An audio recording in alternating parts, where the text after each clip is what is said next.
한 주간도 시험 공부하시고 치르느라 고생 많으셨습니다. 아, 저도 신입사원으로서 매 순간순간 진짜 험난한 산을 등정하는 기분으로 하루하루를 살고 있어요. 예, 얼마나 회사 생활이 어렵고 힘든지. 근데 그 와중에 또 정민이가 전사님 제 소식을 전해드립니다. 라면서 카톡을 보내더라고요. 시험을 굉장히 잘 봤다고. 말하지 마요. 예. 그래서 제가 폭풍 칭찬을 해줬어요. 예, 격려를 제가 해줬습니다.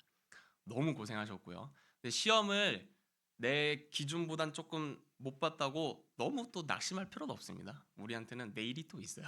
네, 그래서 다음 학기 때 또 잘하면 됩니다. 고생하셨고요. 오늘 같이 펼쳐든 이 시편이라는 책은 여러분 문학입니다. 학교에서 문학 공부 다 하죠? 다 문학 공부를 해서 시의 운율을 따지고 저자가 어떤 삶을 살았는지 그리고 반복되는 구절은 뭔지 막 분석을 하잖아요. 마찬가지예요. 이게 시이기 때문에 문학적으로 접근을 하면 이해가 굉장히 쉬워요. 근데 이게 원래 성경이 구약 성경이 히브리어로 쓰여졌는데 한국어로 좀 번역이 되면서 운율이라든지 분위기 이런 것들이 많이 깨졌어요. 그래서 여러분들이 이해하기 어려웠을 것 같아서 일단 제 얘기를 좀 하도록 하겠습니다. 좀 저를 좀 봐주세요. 올해 초에 있었던 제 실화입니다. 무슨 일이 있었냐면 어, 제가 이제 그 날씨가 너무 춥다 보니까 밖에서 운동을 할 수가 없더라고요. 저는 자전거를 타고 걷는 운동을 좀 좋아하는데 너무 춥다 보니까 헬스장에서 러닝을 이제 하게 됐습니다. 근데 너무 지루한 거예요. 계속 러닝만 헬스장에서 하다 보니까 배경이 바뀌는 것도 아니고 그래서 이거 내가 좋아하는 유튜브를 좀 보면서 러닝을 해야겠다 이런 생각이 들어서 아내에게 허락을 받아서 아이패드를 사려고 했습니다. 너무 비싼 거예요. 그래서 당근마켓에 들어가서 내가 원하는 게 있을까 하고 봤는데 또 없는 거예요. 그래서 중고나라라는 네이버 카페에 들어가서 제가 원하는 아이패드 매물을 딱 발견을 했습니다. 가격도 시세보다 한 15만 원 정도 저렴하더라고요.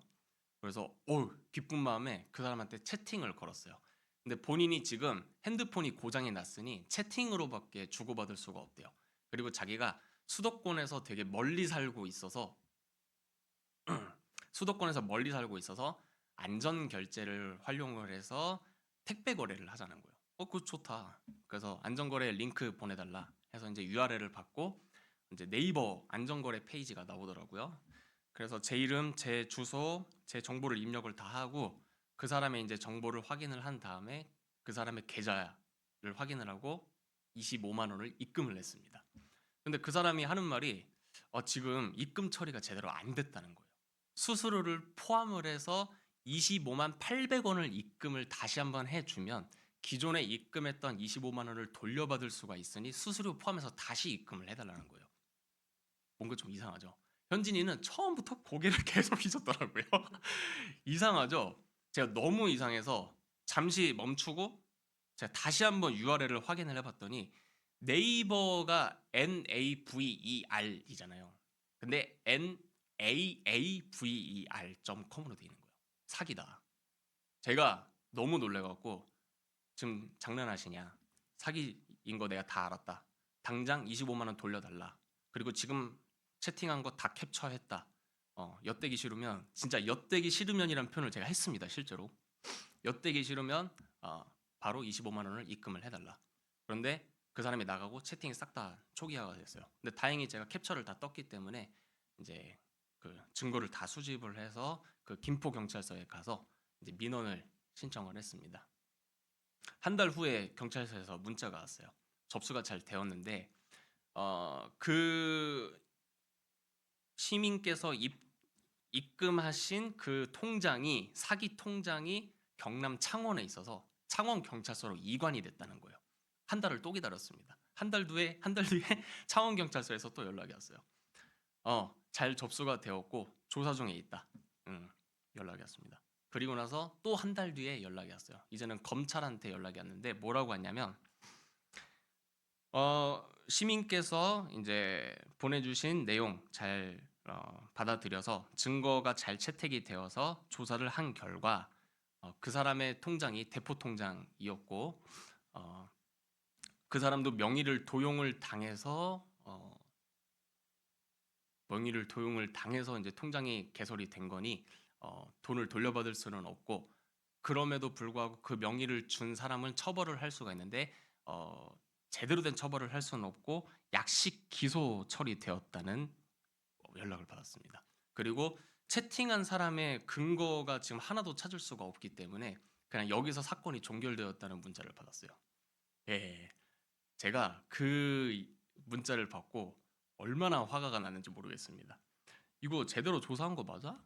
그 사기꾼이랑 검찰이랑 같이 연합해갖고 사기한 거 아니야? 막 이런 생각도 막 들면서 세상에 대해서 막 화가 나고 막 뿔이 나고 너무 가슴이 아프고 막 그랬던 시절이 좀 있었어요. 여러분, 뭐 이뿐만이겠습니까? 세상에 정의가 있다, 우리나라 법치국가다 해도 이 정의가 제대로 서지 못한 경우를 굉장히 많이 봐요. 특히 판사들이 하는 판결 정당하다고 보시나요? 음주운전으로 사람 죽이면 고의가 없었다, 심신미약이었다라면서 1년을 징역형을 주고, 누가 칼 들고 살인하면 또 우울증 환자였다고 그거를 또 잘 자료를 제출을 하면 또 감형을 해줍니다. 그래서 어떤 처벌이라고 얘기를 하죠? 우리나라 처벌을 솜방망이 총벌이라고 얘기를 합니다. 참 죄짓기 좋은 나라가 되는 것 같아서 너무 마음이 아파요. 여러분, 그 우리 지사님 화면을 좀 넘겨주시겠어요? 오늘 우리가 읽은 본문도 딱 이 그림이라고 생각을 하시면 돼요. 우리는 이 시편 50편을 묵상을 할 때 저 대법원 판결 그림을 생각을 하면 굉장히 이해가 쉽습니다. 판사가 나오고요, 피고인이 나옵니다. 자, 그래서 누가 판사이고 누가 피고인인지 말씀을 좀 읽어보겠습니다. 1절에서 4절 말씀 좀 읽어볼게요. 다 같이 시작.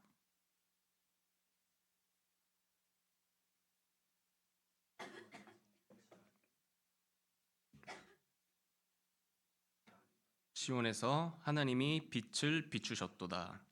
우리 하나님이 오사 잠잠하지 아니하시니 삼키는 불이 있고 그 사방에는 광풍이 불리로다.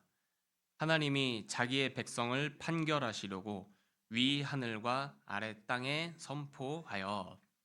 자, 여러분, 제가 수능 국어 영역에서 문학을 다 맞았던 사람입니다. 네, 그래서 문학을 잘할 수 있는 제가 방법을 지금 짧게 가르쳐 드릴게요. 시를 볼 때, 소설을 볼 때, 수필을 볼 때 뭘 봐야 하냐면 상황과 반응을 봐야 돼요. 아시겠죠? 상황과 반응을 봐야 됩니다. 시편도 똑같아요. 문학 작품이기 때문에. 어떤 상황이냐면 다시 한번 말씀드리지만 대법원에서 판사이신 하나님이 위엄 있게 가운을 딱 입으시고 서시면서 지금 자신의 백성들을 불러 모았어요. 백성들은 피고인이에요. 너네 죄인이다. 그래서 내가 지금부터 판결하겠다. 지금 이 상황이 지금 펼쳐지고 있는 겁니다. 그런데 4절 말씀을 보니까 4절 한번 좀 띄워주시겠어요? 그 피고인이 누구라고 되어 있죠? 판사는 하나님이시고 피고인은 자기의 백성. 그러니까 저와 여러분을 하나님이 판결하시려고 지금 대법원에 다 부르신 거예요. 여러분, 제가 질문할게요. 무슨 잘못을 하셨습니까? 무슨 잘못을 하셨길래 하나님 앞에 지금 부름을 받으셨나요? 하나님이 여러분을 왜 대법원 재판석에 앉혀 놓으셨을까요? 그리고 동시에 여러분은 이렇게 생각을 했으면 좋겠어요. 피고인으로서 내가 여기 왜 앉아 있지? 하나님이 나한테 어떤 판결을 하려고 하시지? 내가 지은 죄는 뭐지? 하나님이 나한테 근데 사형 선고하시면 어떡하지? 그럼 나는 뭐라고 변론해야 되지? 변호사 선임할 비용이 없는데. 좀 이런 상상력과 마음을 가지고 말씀을 좀 듣고 대했으면 좋겠습니다. 그리고 좀 두렵고 떨리는 마음을 갖고 동시에 또 궁금해하면서 말씀을 좀 생각을 했으면 좋겠습니다. 우리 5절 말씀 좀 다 같이 읽어볼게요. 시작.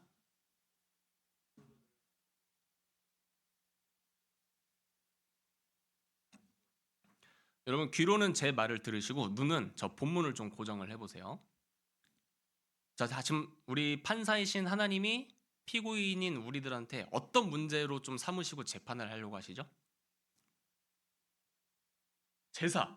맞아요. 제사. 그러니까 구약으로 치면은 제사고 오늘날로 치면은 예배 문제를 갖고 얘기를 하시는 겁니다.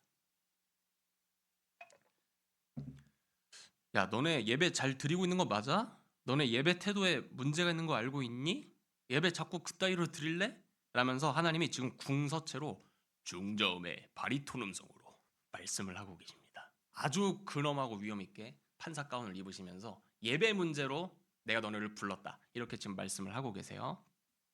그런데 8절을 보니까 재물 자체에 문제가 있는 것은 아니다라고 하세요. 그러면 판사이신 하나님께서 무엇을 문제를 삼으시는지 우리 9절부터 좀 읽어보겠습니다. 9절부터 13절까지 다 같이 시작.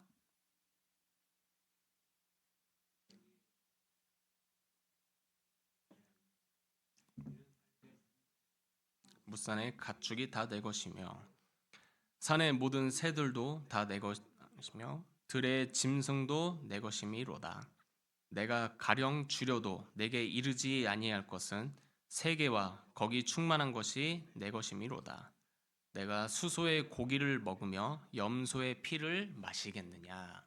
네, 이해가 좀 된다는 친구도 있고 어렵다라는 친구도 있어서 그림을 좀 제가 가져와 봤습니다. 화면을 좀 띄워주세요.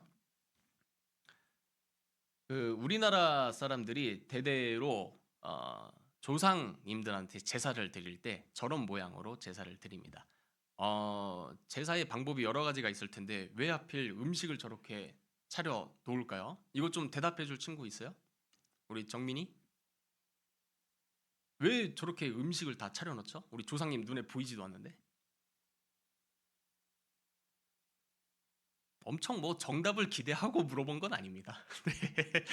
네, 마음속에서 여러분 각자 다 생각이 있으실 텐데 제가 말씀을 좀 드리면 우리나라 사람들은 이제 그런 상상을 한 거예요. 우리가 이렇게 제사를 드리면 조상신이 실제로 여기에 임재를 하셔서 얌얌쩝쩝 맛있게 식사를 하신다. 그래서 그 조상신이 눈에 보이진 않지만 맛있게 드시고 또 하늘로 올라가시기 때문에 우리가 정성을 다해서 대접을 해야 된다. 이런 마음으로 저렇게 음식을 다 힘들게 차리고 있는 겁니다.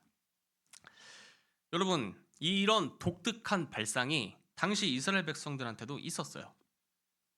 제사 드릴 때 소, 염소, 온갖 짐승들, 가축들을 불로 태워서 하나님 앞에 바치면 하나님이 어우, 갈비 냄새. 어우, 이번에는 우리 백성들이 갈비를 차려줬구나. 어우, 맛있다. 갈비를 막 쥐어 뜯으시면서 이번 치킨 냄새.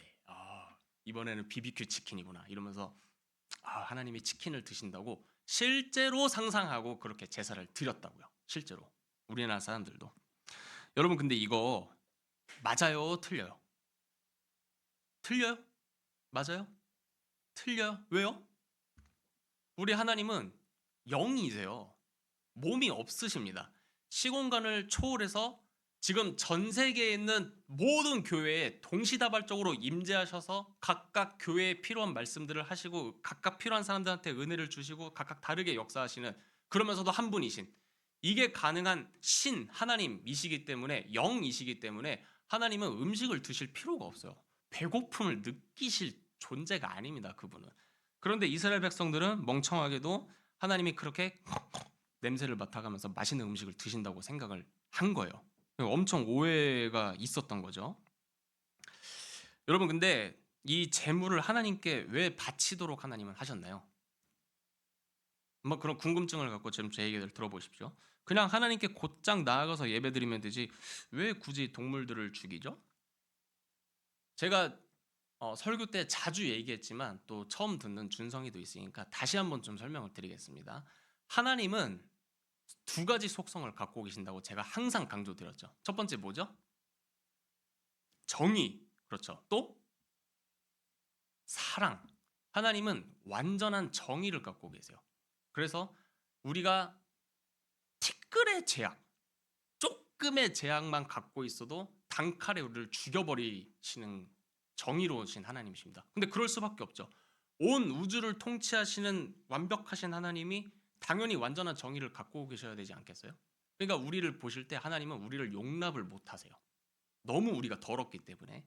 그런데 완전한 정의만 갖고 있는 게 아니라 완전한 사랑도 갖고 계시기 때문에 그런 우리를 또 받아주고 싶어 하시고 안아주고 싶어 하시고 용서해주고 싶어 하세요.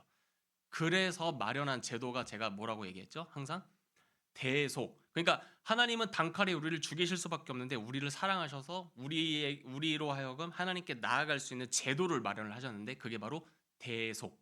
대신 속죄한다. 라는 거예요. 그래서 사람을 죽이는 게 아니라 동물들을 대신 죽여서 피를 다 쏟아낸 후에 그 가죽들을 불로 태워서, 그러니까 이걸 번제라고 하거든요. 불로 태워서 하나님이 그것을 보시고, 그래, 내가 너를 이제는 받아줄 수 있겠다. 내 정의로운 분노가 풀렸다. 이제는 내게 나아오렴 하면서 예배의 길을 열어주셨단 말이에요. 우리한테. 그런 의미에서 이 제사 제도를 만드셨는데 이 이스라엘 백성들은 멍청하게 하나님이 맛있는 음식 드시라고 그렇게 예배를 드리고 있었던 겁니다. 자, 이런 의미로 봤을 때 이 동물들을 죽여서 바치는 이 예배 방법은 하나님이 고기를 먹고 싶어서예요? 아니면은 우리 인간들을 용서하시고 나서 우리랑 만나고 싶어서예요? 전자예요, 후자예요? 후자죠. 네. 하나님이 진짜 원하시는 거는 재물 자체가 아니라 우리 자신입니다. 우리 마음이에요.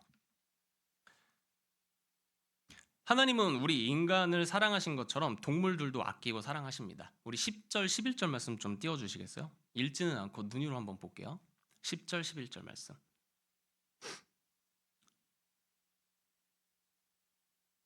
10절, 11절 말씀을 보니까 짐승들, 가축들, 산의 새끼들은 다 내 거다. 이렇게 말씀을 하세요. 내 새끼다. 이렇게 선언하세요. 그러니까 하나님이 우리 인간만 사랑하시고 동물들은 미워하신다라고 오해할 수 있는데 그게 아니고 동물들도 엄청 예뻐하세요. 저기 총총 뛰어다니는 골드리버, 리트리버, 진돗개 이렇게 귀여운 강아지들 하나님이 다 너무 예뻐하십니다. 그럼에도 우리를 너무 사랑하셔서 그 예쁜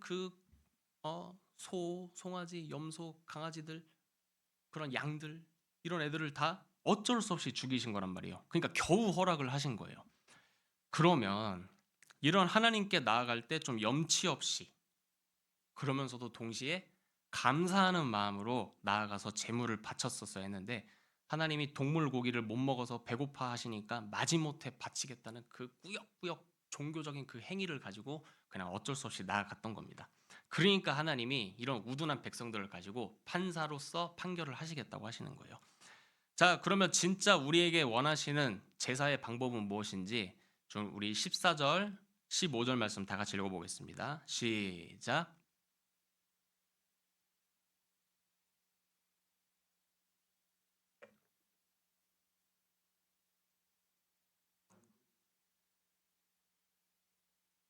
하나님은 말씀하십니다. 감사로 예배를 드려라. 이렇게 말씀하세요. 내가 동물고기를 좋아한다고 오해하지 마. 죄 많은 너희를 너무 사랑해서 이 동물을 대신 죽이게 나도 겨우 허락을 해준 거야. 네가 바른 제사를 드려도 그 이유가 바르지 않으면 소용이 없다. 그러니 이런 제도를 마련해준 나에게 좀 고마워하는 마음을 가져라. 이렇게 말씀을 하신 겁니다. 자, 그런데 여기서 여러분 우리 한 걸음 더 나아가고 싶은데요. 이런 희생제사, 내가 죽어야 되는 게 아니라 대신 동물을 죽이는 이 희생제사 대속의 예배 방법의 끝판왕이신 분이 계십니다. 그게 누구죠? 예수 그리스도 맞습니다. 그래서 우리 신약 성경으로 좀 넘어가서 말씀 두 구절 좀 찾아볼게요. 자, 에베소서 5장 20절 말씀 다 같이 읽어보겠습니다. 시작.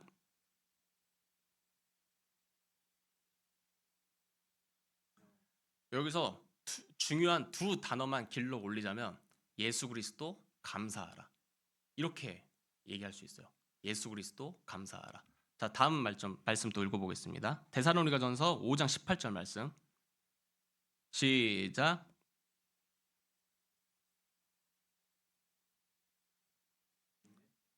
범사에 감사하라고 얘기하면서 뭘 또 갖다 붙이고 있죠, 지금?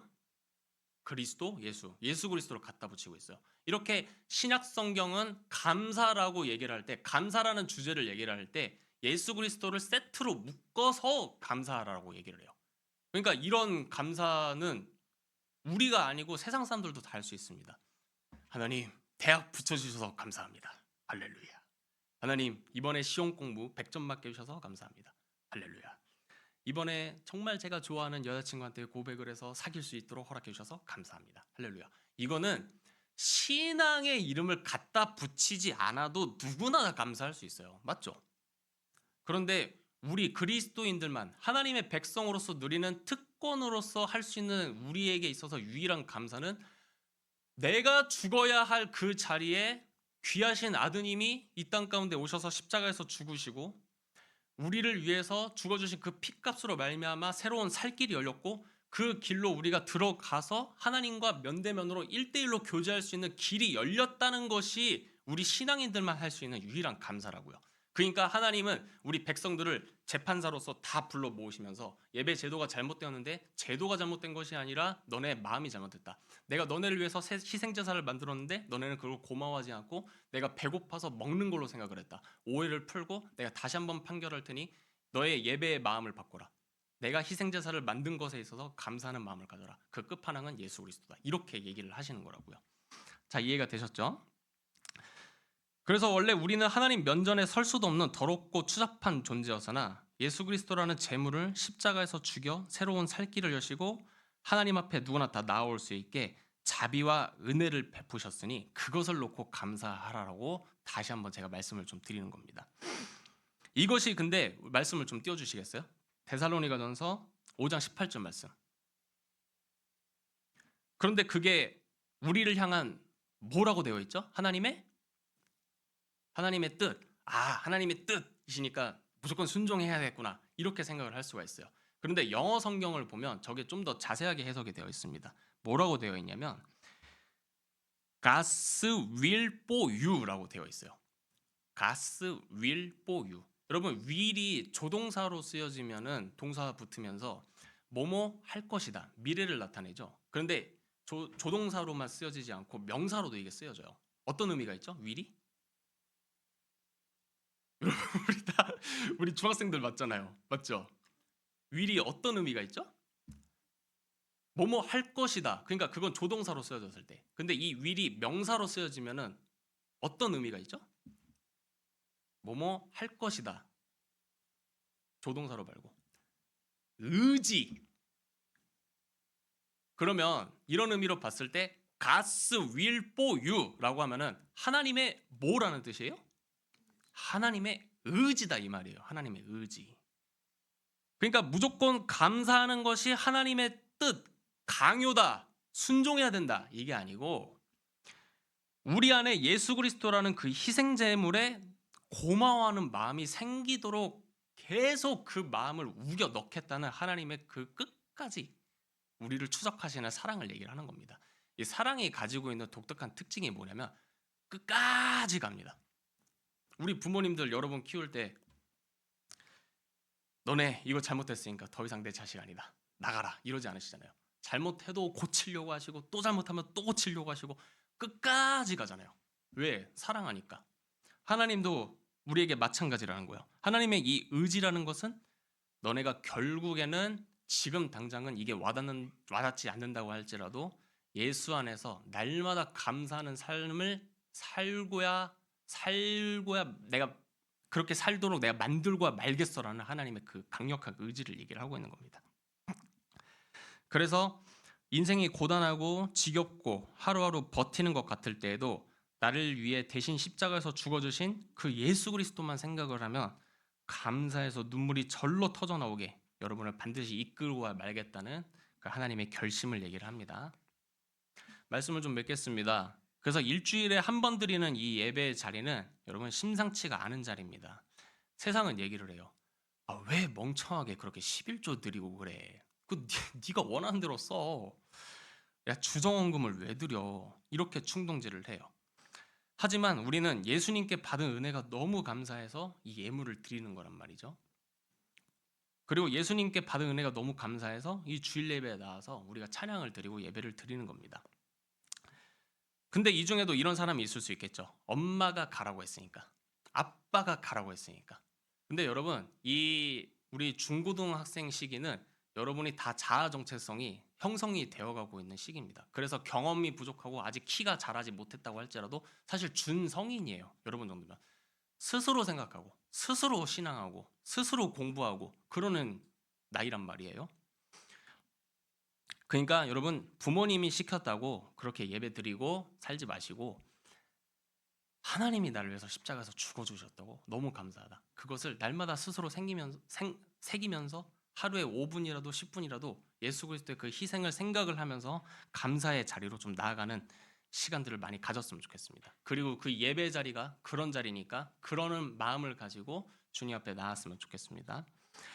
그래서 오늘 한 주간도 나로 하여금 이 예수 그리스도 한 분만으로 감사하도록 만들고 말겠다는 이 하나님의 결심, 하나님의 의지 앞에 나의 이 고집스러운 이 고집불통의 마음들이 꺾여지고 진정한 감사로 살아가는 저와 여러분이 되시기를 주님의 이름으로 축원드립니다.